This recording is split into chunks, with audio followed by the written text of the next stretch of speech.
Ya, sementara itu keluarga David meminta semua pihak yang terlibat dalam penganiayaan David harus diproses secara hukum. Keluarga menyebut pelaku anak mantan pejabat pajak sudah pernah datang untuk meminta maaf langsung kepada keluarga David.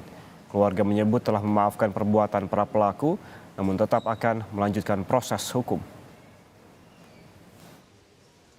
Harapannya bahwa kasus ini harus diproses seadil-adilnya aja. Jadi siapapun yang terlibat ya nanti sesuai dengan hukum kan. Jadi teman-teman LBH sebenarnya yang paling paham soal masalah siapa harus kena pasal apa gitu. Yang pasti kita berharap karena memang kita terus terang selama David dirawat ini memang kita fokus untuk kesembuhan David. Makanya kita memang keluarga lebih banyak habiskan waktu di rumah sakit bersama tim dokter gitu. Waktu di rumah sakit Permata Hijau pernah hadir dan waktu itu memang saya tidak ada di sana, sudah pernah minta maaf dan saya tahu sudah dimaafkan oleh ayahnya melalui statementnya di sosmed, tapi di situ juga ditegaskan bahwa proses hukum tetap berjalan.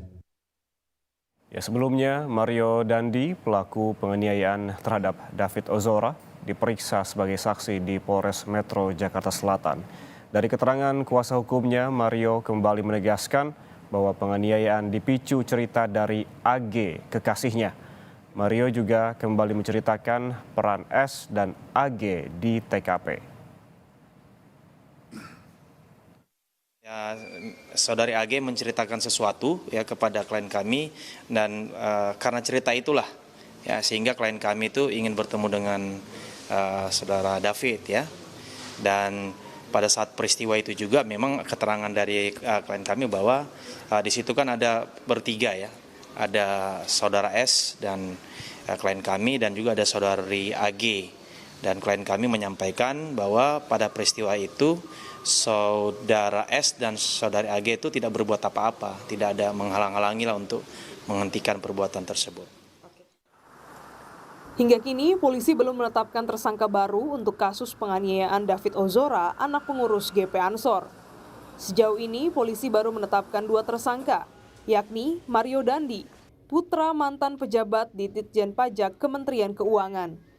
Yang kedua adalah Shane Lucas, yang juga ditetapkan sebagai tersangka oleh polisi yang berperan sebagai perekam penganiayaan.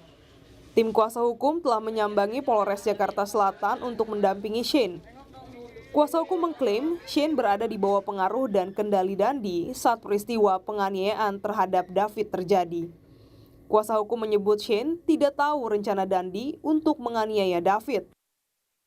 Dia tidak tahu ada ajakan penganiayaan.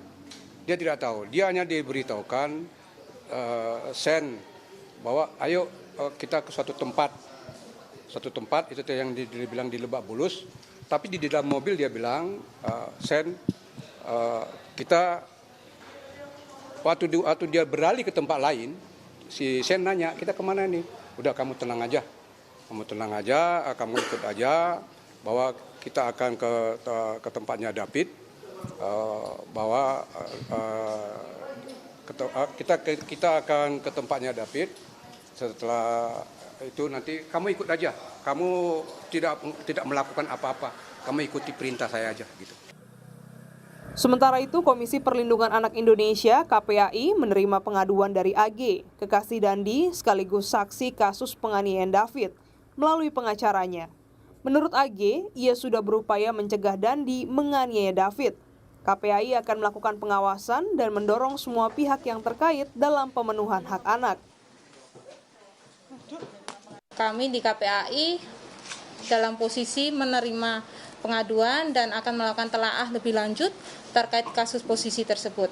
Dan sesuai tusi kami di pengawasan sistem perlindungan anak, kami akan menjalankan itu dan mendorong semua pihak, pemerintah terutama seperti P2TP2A, Dinas Sosial untuk berperan dalam pemenuhan hak anak.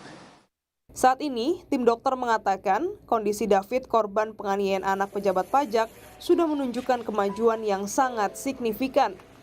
Kini, David sudah bisa bernafas tanpa menggunakan alat bantu.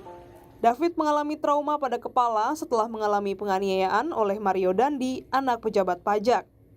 Tim Liputan, Kompas TV.